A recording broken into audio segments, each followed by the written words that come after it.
hppodcraft.com.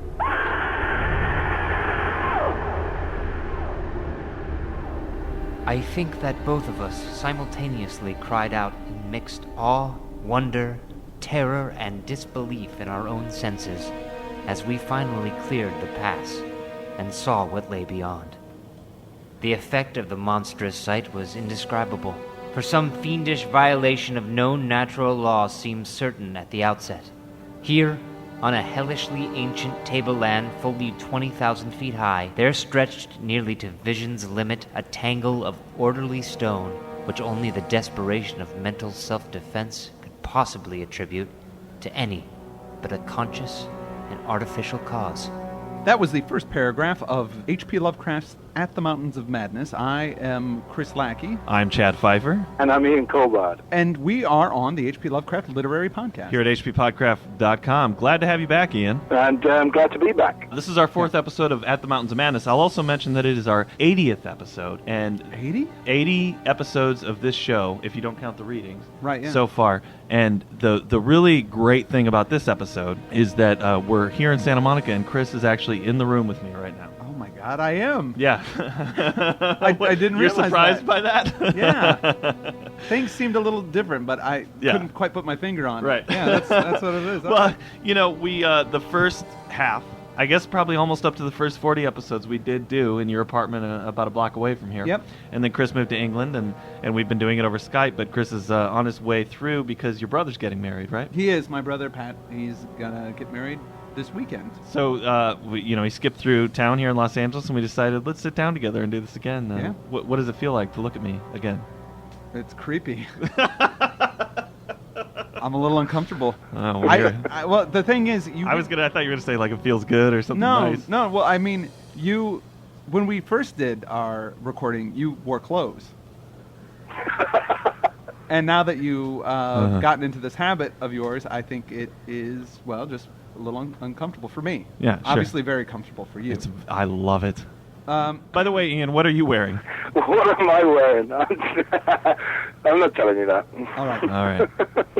I just pictured him in a tutu and a Viking helmet. Oh, for me it was formal wear. Yeah. How did you know? So what's going on in the story thus far? There's an expedition that's gone down to the Arctic.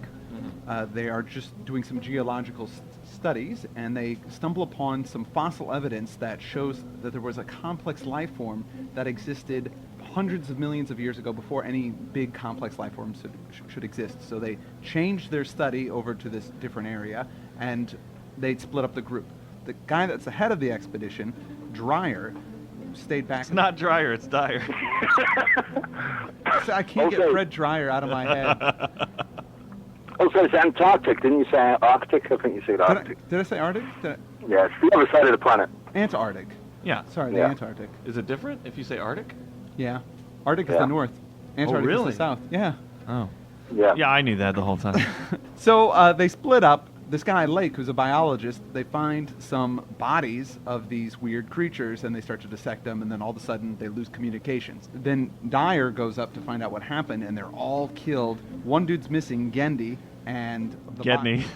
And one of the dogs. And Dyer and his sidekick, Danforth, have decided to go up into those mountains to see, what the heck's going on up there. They want to confirm what they've been hearing from reports from Lake. Now, all those people were missing, and when they showed up at the camp, those guys have been massacred. So, yeah, you're right. Dyer and Danforth, they go up over, and that opening quote that we heard is them flying up over those mountains of madness that had been reported to them over the telegraph. And just want to mention real quick that, again, we have Joe Fria as our reader. We have Reber Clark doing our music, and we're grateful to have them once again. I do want to bring up something about that opening quote. Lovecraft he read a bunch of Freud stuff, and that line that he has about a tangle of orderly stone which only the desperation of mental self-defense could possibly attribute to any but a conscious and artificial cause. Sure. Lovecraft wrote in one of his letters, because this is after reading some Freud, he says, Dr. Sigmund Freud of Vienna, whose system of psychoanalysis I have begun to investigate, would probably prove the end of idealistic thought. I think he has his limitations, and I am inclined to accept the modifications of Adler, who, in placing the ego above the eros, makes a scientific return to the position which Nietzsche assumed for wholly philosophical reasons. Okay. Which ties in, it's Lovecraft's sort of world view of when people see things they can't deal with, they sort of retreat into this insanity. People see something they can't deal with and they just go nuts, or they edit out their memory, which is based in some scientific principles. And of course, Lovecraft was reading Freud and taking that stuff and putting it into his stories. But it seems really unique where most times in horror stories or fiction, people just scream or they run, or and that's it. That's the extent of fear. But in here, it's a much deeper psychological trauma. It is the desperation of mental self-defense. Yeah. What a great phrase that is, Because how many times in your life, and I'm sure anybody listening has seen something and they said, that didn't just happen. It must have been something else. Right. You kind of naturally correlate to something that you would understand as well, wouldn't you? You have various, if you believe them or not, UFO sightings, alien sightings, and they tend to correlate that it's like an owl man and things like that, because they'll just say, oh, it kind of looks like an owl. Or wait, wasn't there a monkey man with robot arms in India? Oh, yeah. That's the one. And you tend to rationalize and correlate things, you'll put together in your mind exactly what you do understand, and anything, Well, I remember one time I was on Hollywood Boulevard with Chris about 15 years ago when we were driving, and there was a guy just wearing a cap. Oh, yeah. And shoes. Red shoes, red cap, red shoes, and nothing else. Yeah. And immediately I thought, well, something happened where his clothes just fell off, or, I tried to, figure out. My self-defense, my mental self-defense kicked in. He didn't do that intentionally. There's no reason he could have possibly done that. Oh, yeah. Yeah. Something happened. Yeah. Yeah, because you're thinking, I wouldn't do that. Yeah. Otherwise, I'm left with the frightening notion that he woke up that day and said, cap and shoes, and that's it. All right, so once they cross over these mountains, Danforth and Dyer, they see what lies below. They have to rule out any natural erosion. I mean, this is undoubtedly a city of some kind. Yeah. That they see, right? It predates everything known to modern science and geology. And it's sort of the realization of their earlier polar mirage, right? They had seen this polar mirage where they thought this is they saw something and they thought that can only be a mirage because this can't possibly exist over those mountains. But it was real. But it was. They're seeing it. There are cones, there's cave mouths, there's cubes, giant buildings. Now it's eroded, but it's obvious that this is once a city. Sort of like if you see the ruins of Pompeii or something like that, where yes, it's sort of shaved down by wind and time, but it's clearly it was a structure of some kind. And there's some bridges or something like that, right? There's bridges that cross over, and they could tell from the shape of things that there was once some sort of great river running through the whole thing, millions of years ago. And the really once again we get into scale with this story, that they're flying around looking at this city, and it goes on and on and on and on and on, right? Yeah. Yeah. It's just huge. But I mean, and also at this point too, he again brings up the plateau of Lang and compares it to that, and talks about Hyperborean legends. Hyperborea, yeah. Isn't that a Conan thing? It is Conan, Yes. but I don't know where it came from. Who? Oh, nope, I knew. Clark Ashton Smith. Yeah, Sorry, it was in my notes here. Hyperborea is Greek myth, in that context. But I mean, in the context of the pulps, I would presume that he's referring to what Robert E. Howard would have been referring to, possibly. Right. Well, specifically, Clark Ashton Smith was the one that came up with it, or used it first, as the northern continent. So kind of Europe before it was Europe. Some of those first Conan stories are referred to as the Hyperborean age. And it just means beyond the Boreas. You're like a code breaker. Well, there are open spaces as they fly over the city that have that same star shape that was used on the soapstone and in the graves for the elder things. And they do finally, at some point in the plane, they reach the end of it, the end of the city. So it is finite. And then they turn back and they decide we got to find a place to land so we can explore this on foot, right? Yeah. And so they do. They find like a nice stretch where they say, this is a safe place. It's pretty flat. We can land here with the plane. And more importantly, take off later. Exactly. This is somewhere we can take off from. And what was tripping me out when I was reading that part of the story is when they land the plane, they get out of the plane and they take off some clothes because while they were flying, open air in that plane, right? Yeah. Yeah. I can't even believe that. No. Because you're already in the most freezing part of the planet, and on top of that, you're flying in a plane at really fast speeds. At super Yeah. high altitudes. And at altitudes that would have caused irreparable damage, probably, yeah. But I mean, that was one thing I was thinking about the story. And people, when they climb Everest, they need oxygen, and this is higher than Everest. So, how is it possible? Well, I mean, there's sort of an explanation later on in the story of there's mist coming up. So I it's think oxygenated in maybe some way, I'm assuming, or maybe Lovecraft just didn't really understand that you need oxygen at that point. Also, very early on in the story, we're told that Peabody, which is how I'm choosing to pronounce it now, the Peabody did something with the fuel. He made it so it wouldn't freeze. Essentially, he invented antifreeze, didn't he? Also, lots of cocaine. Yeah. Cocaine! That's my subtext. They get out of the plane once they land, and they decide we're going to start doing some exploring on foot. They gather up their supplies. They've got paper and pens and flashlights and extra batteries. Now, normally if you were going to track your path through something, he says you'd take your geologist hammer and chisel and you'd kind of carve into the wall. But they have extra paper, so they decide they're going to use that. Yeah. Aside from doing their sketches and notes, they're going to use a little bit of paper for trailblazing. Yeah. I found that odd. It's like leaving breadcrumbs. Yeah, essentially, it's Hansel and Gretel, isn't it? Those crumbs are going to disappear. Where do you put the paper? I didn't understand this, and maybe I'm just dense or something. No. But what are you tucking it into the ground? I mean, how do you I don't keep know. the paper from blowing away? Well, and it's also white. Paper's generally white, and snow is white, so it would be really easy to lose. There's something here that we're missing, because I'm sure that Lovecraft would have not researched the whole Antarctic expedition thing and then just gone, paper, they use paper. Yeah, I don't know.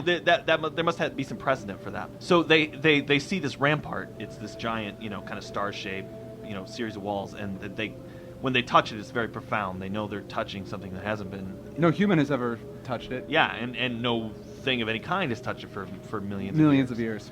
It's shaped like a star. It's 300 feet tall, and there are little windows and loopholes in it. Yeah. And they climb through one of the windows, but everything's all ice-choked. They can't really get through anywhere at that point.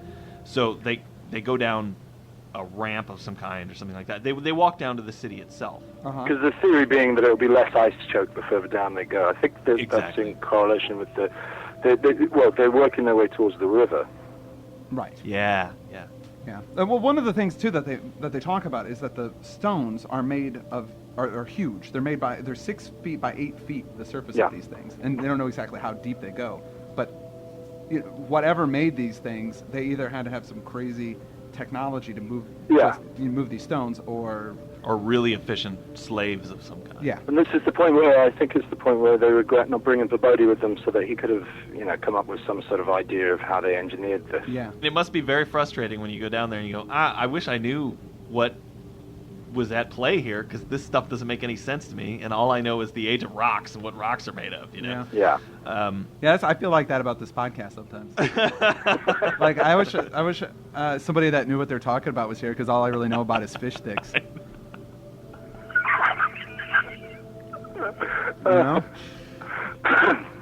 And even then, I don't know how they're made. I just know that you put them in the oven and they're delicious. Yeah, exactly.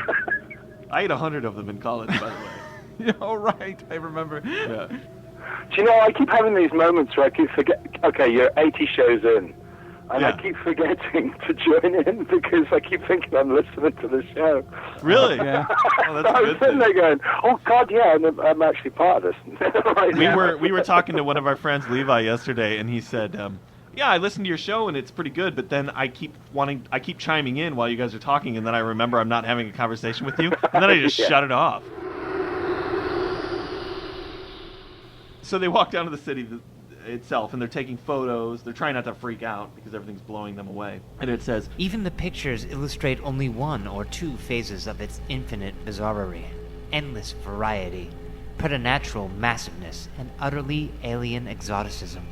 There were geometrical forms for which a Euclid could scarcely find a name, cones of all degrees of irregularity and truncation, terraces of every sort of provocative disproportion, shafts with odd bulbous enlargements, broken columns in curious groups, and 5-pointed or 5-ridged arrangements of mad grotesqueness. As we drew nearer, we could see beneath certain transparent parts of the ice sheet and detects some of the tubular stone bridges that connected the crazily sprinkled structures of various heights. Of orderly streets there seemed to be none, the only broad open swath being a mile to the left, where the ancient river had doubtless flowed through the town into the mountains. It's just a thought, this, but we were talking about, people rationalizing and, getting something that they know and relating it to that and stuff. And as they're walking around, I think when I originally designed the city for the graphic novel, one of my first thoughts was to go really alien with it. And I was going to base it on the Mandelbrot set, which is like a fractal. And it goes off, and you get it in crystals, and you can get it in vegetables, I believe. And what you mean by that is like a fractal, like it repeats itself continually within a pattern, within a pattern, and within a pattern. It keeps going. Exactly. So it gives that sort of illusion of the infinite. And within a computer program, I believe it is infinite. The idea that it just keeps going and going and going. But it was very quickly that I realized while we were reading these things, there are familiarities as they're going around. And I think it's a point that will come up later on in the story as to why those things are very familiar to them. Why they can look at this architecture and there's something almost from a evolutionary standpoint. It makes sense to them. We're connected to this somehow. It's not completely alien. No, not totally alien. Not totally alien like, say, something like Relia. I'll say Relia because I'm probably pronouncing it wrong, but I always say Relia because it sounds like hell yeah.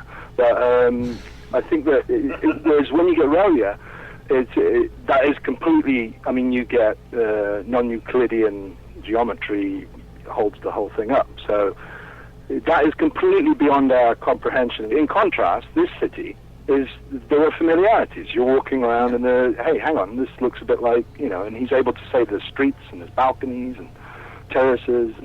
In fact, at one point he says they find some petrified wood shutters.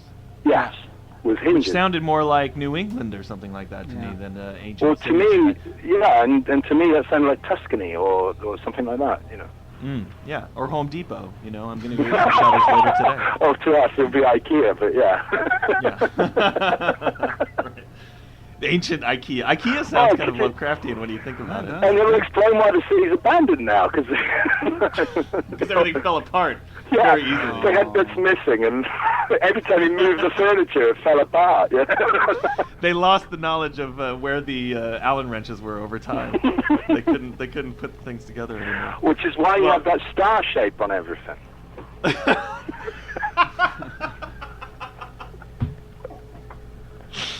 They get to the town. I like this. It says Danforth began making some offensively irrelevant speculations about the horror at the camp. He insisted he saw faint traces of ground markings, which he did not like, whilst elsewhere he stopped to listen to a subtle imaginary sound from some undefined point of muffled musical piping, he said. Yeah.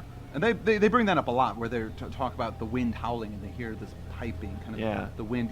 When wind sometimes will pick up, it'll kind of go. But don't do that, Chris, please. No? No, that scared me. You didn't need to imitate it. It's fine to talk about it, but not in my presence. Sorry. Go ahead. I don't remember what I was talking about. So it's one of the things, and we haven't brought it up yet, but they do refer to that musical piping that seems to be coming. Lovecraft's got a flute thing going on. It's often there's something about woodwinds and the sound of air passing through a cylinder that bothers him and it creeps him out. Well, he has the piping with the Azathoth in the middle of the universe. The pipers. He's dancing mindlessly. To the piping music, and there's a through line with that in Lovecraft. He's scared of pipes, I guess. Well, he heard Zamfir. Clearly the language of the Elder Things had to do with musical notes in a way or something like that. It's something that we can't understand. And the environment sounds like that too. So the environment and the history, it's all one and the same. The language is still being spoken whether they're alive or dead. Mm-hmm. I wish that we could get Danforth's actual dialogue, because I want to know what his offensively irrelevant speculations are. I want to hear them. How could he be offended by it? He must be really... Well, Danforth, I think, is nailing it. He's going, look, guys, here's what's really going on. Clearly, those winged barrel things killed everybody at the camp. Yep. And we're about to see some stuff, and it's going to make us insane forever. And they keep going, that's offensive. This is going to be science and reasonable, and it's not going to be anything like that. He's like, no, we're going to see giant penguins. No, we are not. Don't be ridiculous. Sir, you offend me with your speculation. Well, they finally find an archway 6 feet wide, 10 feet high, and it's pretty much the opening they want because it marks the end of a bridge, and they figure out through this they can gain entrance to a sort of building. Mm-hmm. And that gets us into chapter 6. It would be cumbrous to give a detailed, consecutive account of our wanderings inside that cavernous, eon-dead honeycomb of primal masonry, that monstrous layer of elder secrets which now echoed for the first time, after uncounted epochs, to the tread of human feet. This is especially true because so much of the horrible drama and revelation came from a mere study of the omnipresent mural carvings. It would be cumbrous. It would be. Well, I mean... Got news for you. It's already cumbrous. But, you know, obviously you can go nuts because it's a completely alien city. So, Yeah. you know, just describing each building must be weird and different in some extraordinary way. Now, this part of the story, we're getting into... I've heard a lot of complaints about how Lovecraft has these characters looking at these murals and they are getting all this really detailed, specific information from an alien language. Yeah. And how would they understand these things? How would they get this? But my counter to that is, this is after the fact that the story is being told. They could have been looking at these and not really understanding what was going on at the time. And they have photos. And they have photos, so they take all these things back and have looked at them and studied them, and pieces this together. Or there's another possibility is that essentially there's a line where he says something along the lines of to the highest artistic degree or whatever it is. The Danforth Dyer says that they were executed and they were brilliant and they were amazing and it could be that they were just incredibly clear. It could be that they, and especially given as he's got the groundwork here because he's actually read the Necronomicon. So, yeah, because they all have, it was the book they've all handed around. But it could be that he's essentially looked at these things and gone, oh yeah, oh look, there's Cthulhu. Well, also, and I really feel that you can learn a lot from the art of a culture. But look, this appeared before in The Nameless City, where they walked down a corridor and there were hieroglyphics on the wall, and they learned a whole story. And it didn't seem very credible to me when I read that story. Mm-hmm. But here, he's very careful to point out there are maps.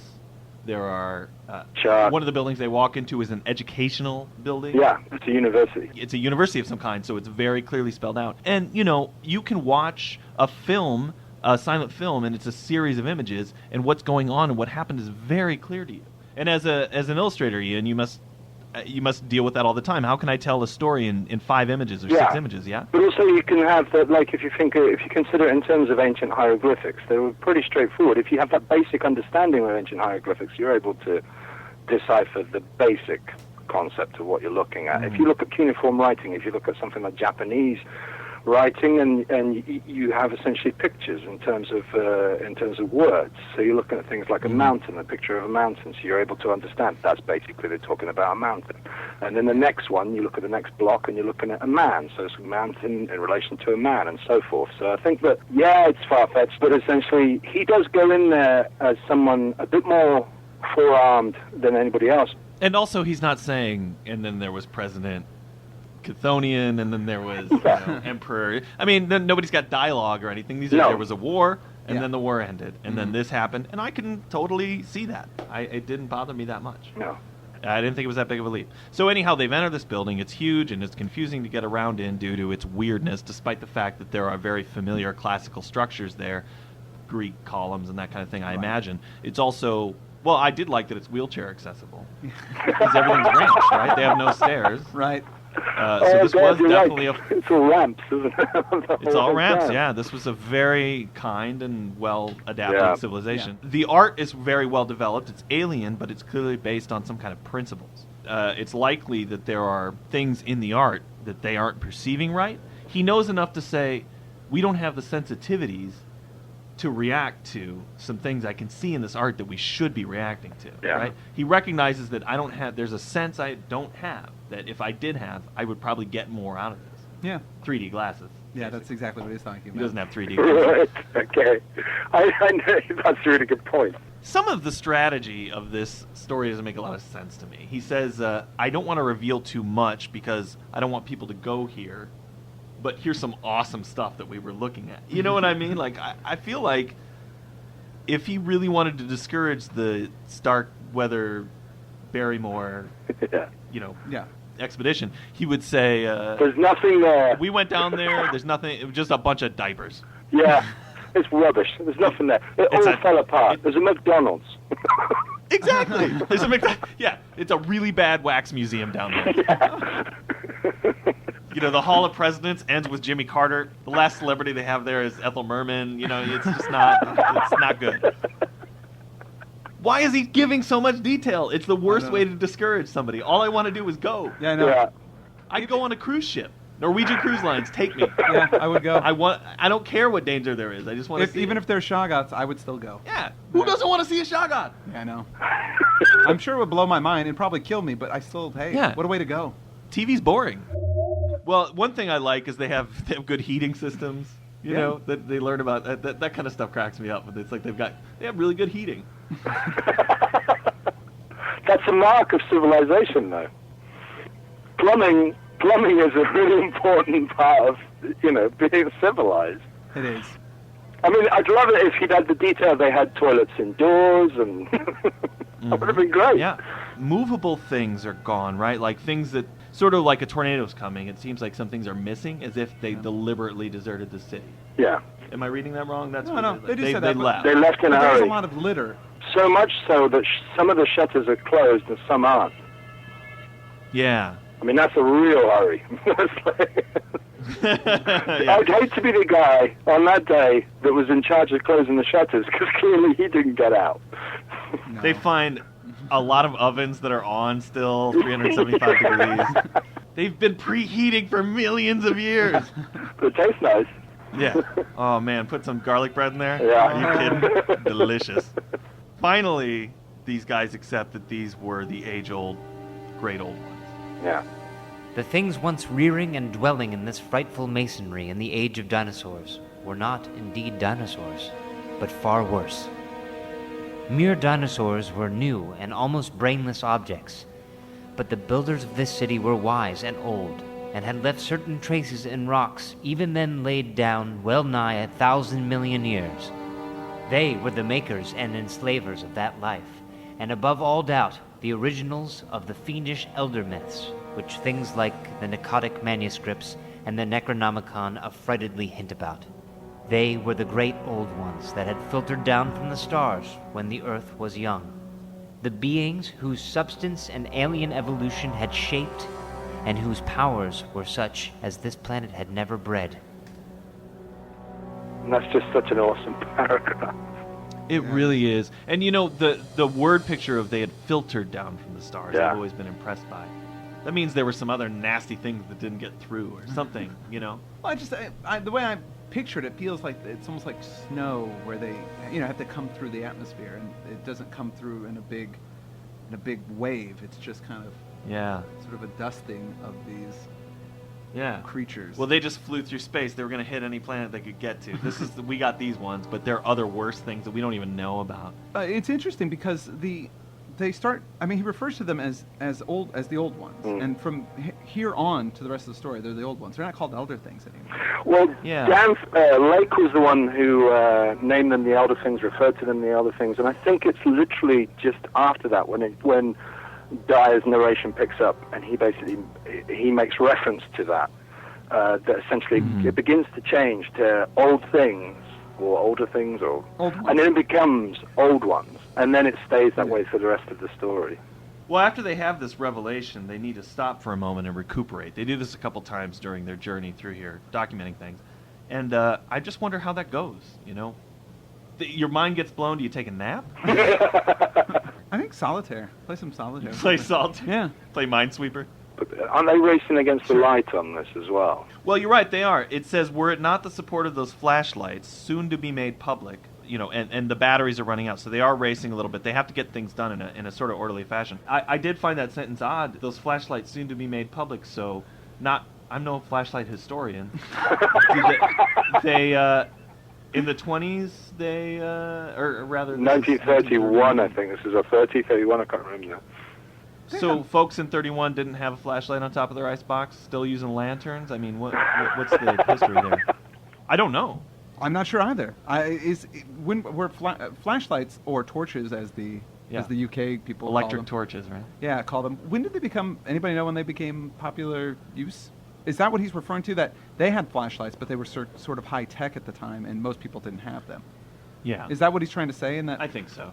It wasn't it wasn't made public yet, right? So, guys who were going on an expedition that had the sweet planes and everything they needed could get some flashlights, but you're a regular guy, no flashlight. Well, police officers in the 1890s in the UK used to have them kind of like mining helmets. I'm pretty sure.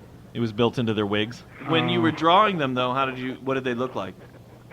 Well, I had to cheat because essentially I took it to be that, for example, the outfits that they were wearing. They were wearing outfits that would be used in the Antarctic in World War II. So what I did was I kind of dressed them up that way because I sort of thought they get all this cheap gear because they're trying it out. Yeah. Right. Oh, I see. Okay. So everything they have was kind of forward-looking. Yeah, and I used a flashlight from the period, but even if it was just a little bit further forward, that's fine because it could be a test piece. Yeah. So, but I'm trying to remember. You know, they had. I'm gonna step back. I just remembered some of my flashlight history that I had. You did? Yeah, because when I was working on Whisper in Darkness, Andrew and I were going through catalogs. 1899. What? They're as early as 1899. Yeah, everybody had flashlights. I don't know what that's talking about because they were in the Sears catalog. I remember seeing them in a 1930. Whisper was 1931 Sears catalog. All right, so they were in the catalog. That's when they were made public. Basically, Lovecraft was... That makes no sense. He was doing a promo. Soon available at Sears. But even in 1899, the flashlight looked like a flashlight. It was like, a cylinder object, and it was, handheld. So we had a vintage flashlight when we did Whisper in Darkness. That was from 1931. It was in the Sears catalog. I know. Yeah. Here's the thing that worries me all the time. Natural disaster strikes, God forbid. I don't know how to build a flashlight. Oh, yeah, no. All the things I rely on day to day, I couldn't. You don't have a. No, you have to use an axe. How would you build a light bulb? I use an axe. If civilization went to hell, you just learn to use an axe. That's it. That's all you need to survive. Right. So, forget flashlights. You probably won't even have time to go back and get one. And even then, once you recharge the battery, you're relying on things that everybody else has you can charge it up because someone is working a generator somewhere for you to charge it up. Yeah. Whereas when everything is gone, you just need an axe. I know. Oh, man, I'm in so much trouble. Because I don't even know how to use an axe. Which side is it that you put against an invader? Sorry? It's the thin part, right? Chad, you're hopeless. That's it, yeah. All right, well, with that, I think we should end this episode. I hope that I'm not going to be pillaged by people now that I've revealed my ignorance of how to use technology. It does say at the end of chapter, what are we on there, 6? We just finished up. It says, I still wonder that we deduced so much in the short time at our disposal. Of course, we even now only have the barest outline. So again, he's calling attention to the fact, it's credible that we learned this much. Yeah. Don't hate on me so much. Sure. Yeah, I think it's good. Well, we're going to get into chapter 7 next. Ian, will you come back next week? And Yes. Great. That was a really firm yes. I know. Yeah. Now that you want to come so bad, I don't know if we want you. No, we do. We will. Oh, man. I should have teased it out. Yeah. Well, I don't know, Chad. All right, we'll be back then. I want to thank Joe Fria for doing our readings. I want to thank Reber Clark for the kick-ass music. I want to thank Mike Mann for giving us a great site and keeping up with the tech side of things. And I want to thank Brooke Burgess for being an awesome intern and doing our notes. We'll be back next week with more Mountains of Madness. I am Chad Pfeiffer. I'm Chris Lackey. And I'm Ian Culbard. And this has been the H.P. Lovecraft Literary Podcast. At hppodcraft.com. hppodcraft.com.